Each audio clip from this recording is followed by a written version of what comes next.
Everything in my life begins in my mind, whether I am aware of it or not. Before any action takes place, before any habit is formed, before any success or failure shows up in my reality, there is a thought. That thought may be small, quiet, and easy to ignore, but it is powerful. It sets the direction. It decides whether I move forward or stay stuck. When I understand this, I realize that my mind is not just a part of my life. It is the control center of my life. Many people wait for circumstances to change before they change themselves. They wait for motivation, confidence, or opportunity to appear from the outside. But the truth is, nothing outside of me can permanently change my life if my thinking stays the same. If my mind is filled with doubt, fear, and excuses, I will find ways to sabotage even the best opportunities. On the other hand, when my mind is focused, disciplined, and intentional, I start creating opportunities instead of waiting for them. Every habit I have today was once just a thought repeated over time. Laziness did not appear overnight. Confidence did not appear overnight either. They were both built in the same place, the mind. When I allow negative thoughts to repeat without challenge, they slowly become beliefs. Those beliefs shape my actions, and my actions shape my results. That is how a life is built. Not in big dramatic moments, but in quiet thoughts I choose to entertain every day. The mind can be my greatest weapon or my greatest enemy. If I let it run without control, it will pull me toward comfort, fear, and short-term pleasure. It will remind me of past failures and convince me they define my future. But when I take control of my mind, I interrupt that pattern.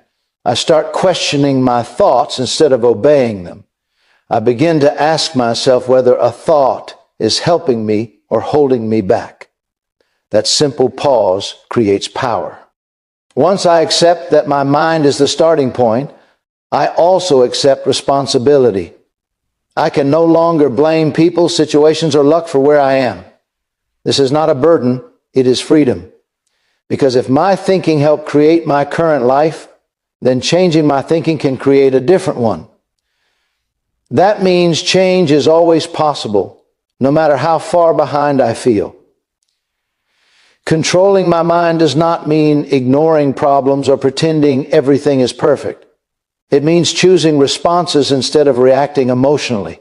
It means training myself to look for lessons instead of excuses. It means reminding myself that discomfort is often a sign of growth, not failure.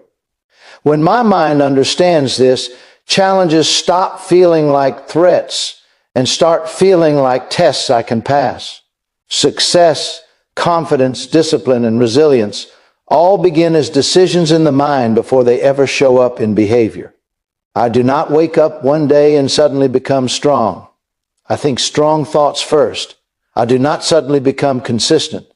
I first decide mentally that quitting is no longer an option.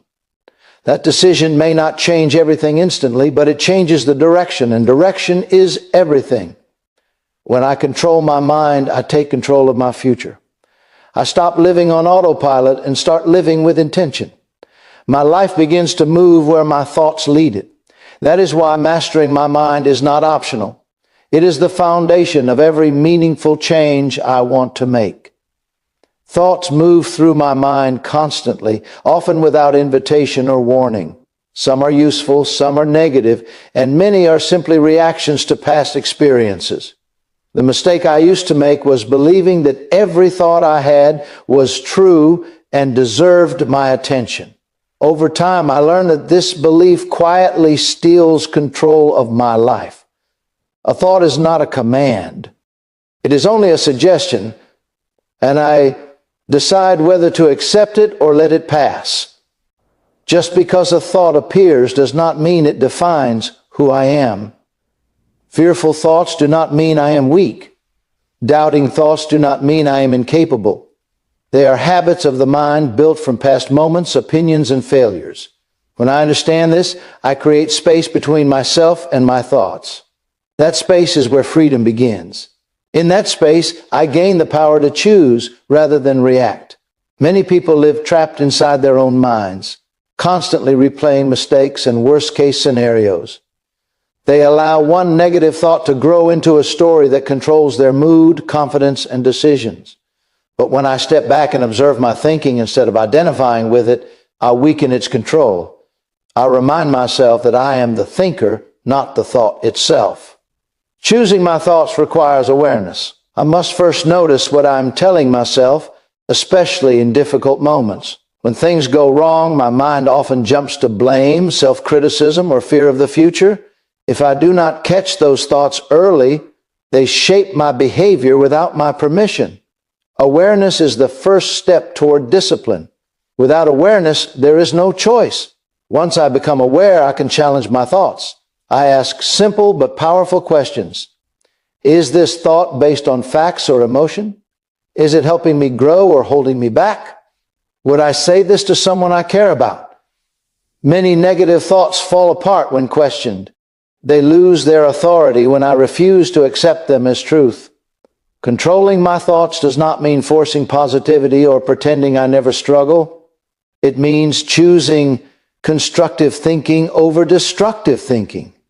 It means replacing thoughts of failure with thoughts of learning. It means shifting from I can't to I will try, and from this is impossible to this is difficult, but I can improve. These shifts may seem small, but repeated daily, they reshape my mindset.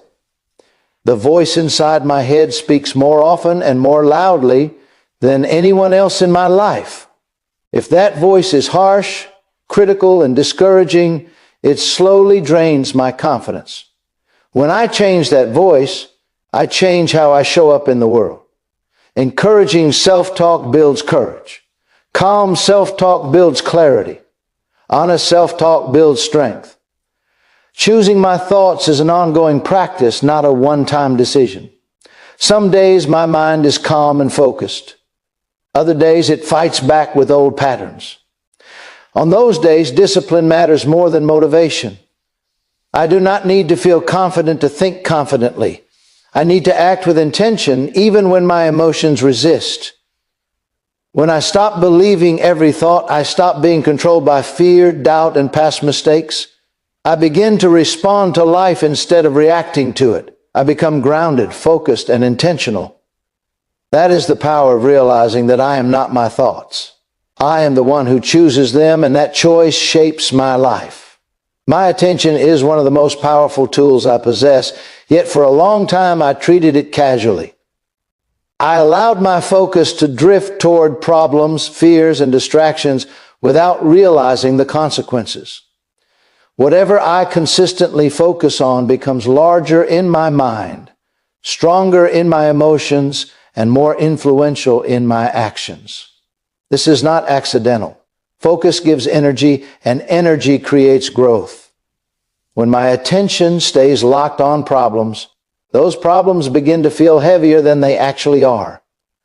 I replay them in my mind, analyze them from every angle, and imagine worst-case outcomes.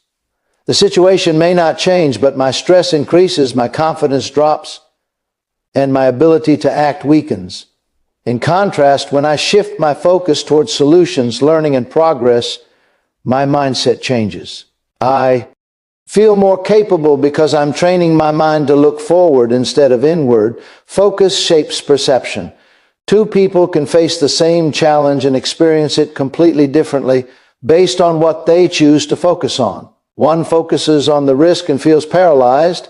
The other focuses on the opportunity to grow and takes action. The difference is not talent or luck. It is attention. Where attention goes, interpretation follows, and interpretation determines response. In daily life, my focus is constantly being pulled in different directions. Social media, comparisons, opinions, and noise compete for my mental energy. If I do not choose my focus intentionally, something else will choose it for me. That is why unfocused living leads to frustration. The mind becomes cluttered, scattered, and reactive. Clarity comes when focus becomes selective. Focusing on improvement instead of perfection changes everything. When I obsess over being perfect, I focus on fear of failure. That fear slows me down and creates hesitation. When I focus on getting slightly better each day, progress feels achievable. Momentum builds. Small wins create confidence, and confidence fuels consistency. Focus also determines emotional strength. When I focus on what I cannot control, I feel powerless. When I focus on what I can control, my actions regain meaning. I cannot control other people's opinions, the past, or sudden obstacles. I can control my effort, attitude, and preparation. Directing my attention there builds resilience instead of frustration. Gratitude is another example of how focus changes experience. When my attention is fixed only on what is missing, life feels empty, no matter how much I achieve. When I intentionally focus on progress, lessons, and what is already working, my mindset shifts. This does not mean I stop wanting more. It means I stop letting dissatisfaction dominate. My thinking. Focus also influences identity. If I constantly focus on past mistakes, I begin to see myself as a failure. If I focus on lessons learned, I begin to see myself as someone who grows. Identity is not fixed. It is reinforced by repeated focus. What I pay attention to today becomes part of who I believe I am tomorrow. Training focus takes practice. The mind naturally wanders toward comfort and negativity. Redirecting focus is not about force, but about repetition. Each time I notice my attention drifting toward unproductive thoughts, I gently bring it back to what serves me. Over time, this becomes a habit, and that habit becomes a mindset. When I control my focus, I control my growth. I stop feeding fear and start feeding progress. The world around me may not change instantly, but my ability to handle it does. What I focus on grows, and when I choose wisely, my life grows with it. The limits I once believed were fixed were mostly created by my own thinking. They felt real because I repeated them to myself for years. I told myself what I could not do, what I was not good at, and what kind of future was realistic for someone like me. Over time, those thoughts became invisible boundaries. I stopped reaching beyond them, not because I was incapable, but because I was convinced I was. My mindset acts like a lens through which I see the world. If that lens is narrow, everything looks restricted. Challenges appear larger, risks seem dangerous, and effort feels pointless. When my mindset expands, the same challenges look manageable, the risks look calculated, and effort feels worthwhile. Nothing outside changes immediately, but my interpretation does, and interpretation controls action. Many limits are inherited rather than proven. They come from childhood experiences, comparisons, past failures, or other people's opinions. A single failure can convince the mind that it represents permanent inability.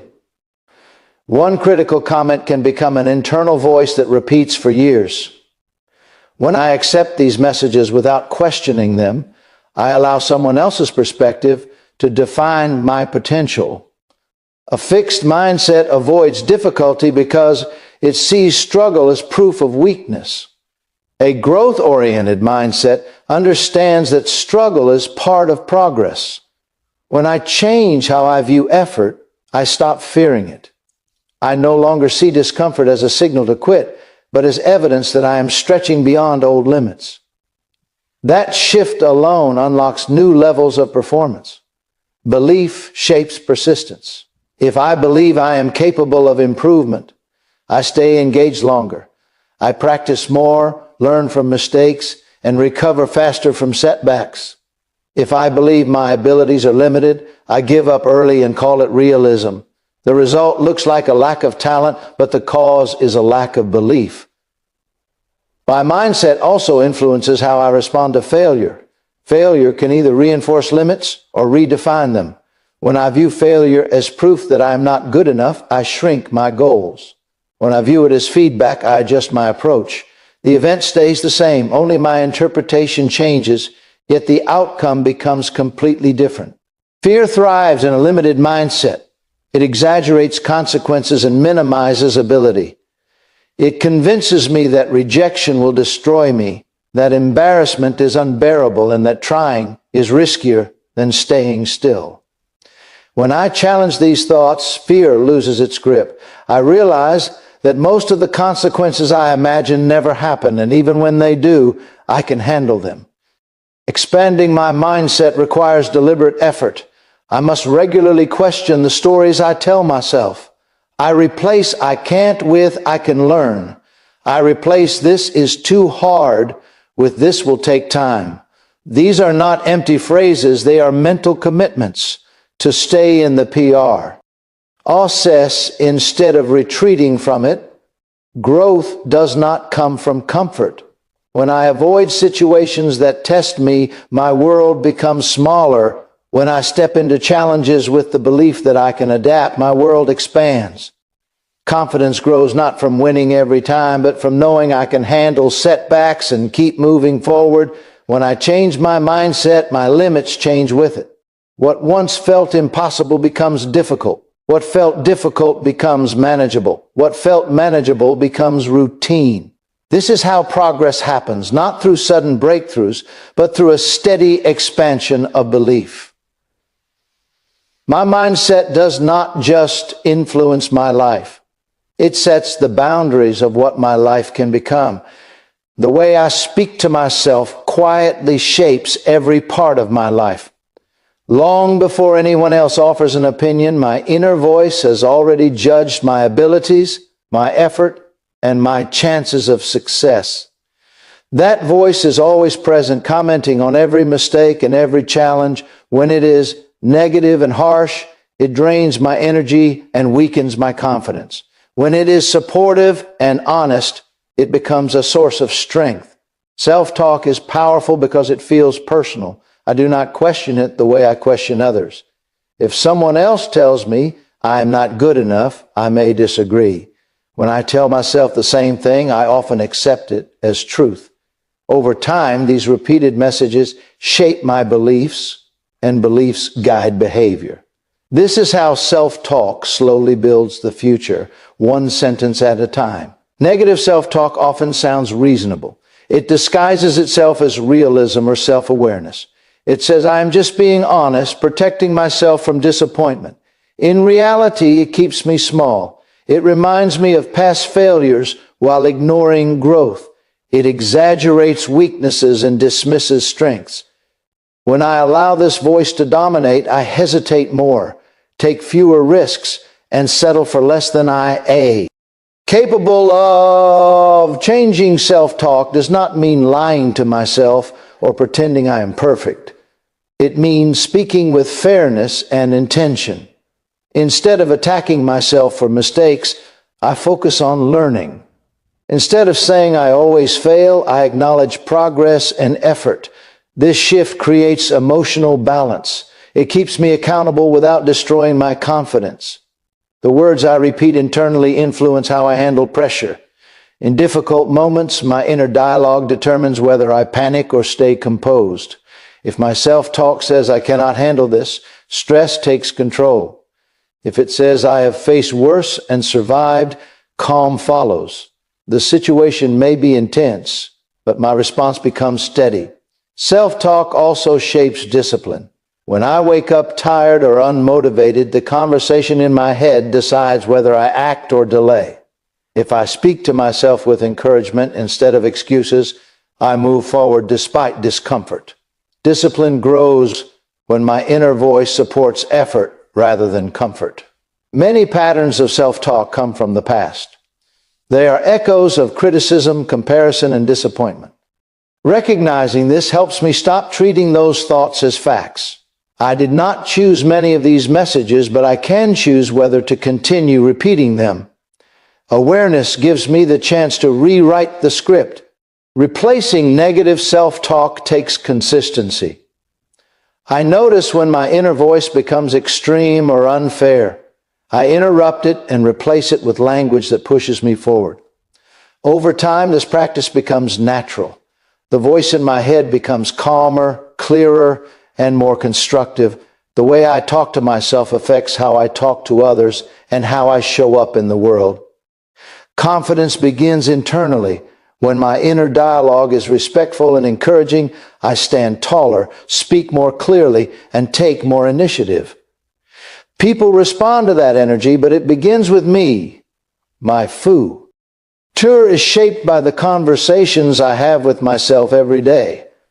If those conversations are filled with doubt and criticism, progress feels heavy. If they are filled with purpose and belief, progress feels possible. Self-talk is not just background noise, it is direction. And when I choose my words carefully, I choose a stronger future. Real change is not created in one dramatic moment. It is created through small, repeated choices made every day. Controlling my mind is not something I achieve once and then forget. It is a daily responsibility. Each morning I decide whether I will let my thoughts run on autopilot or whether I will guide them with intention. That choice, repeated over time, determines the direction of my life.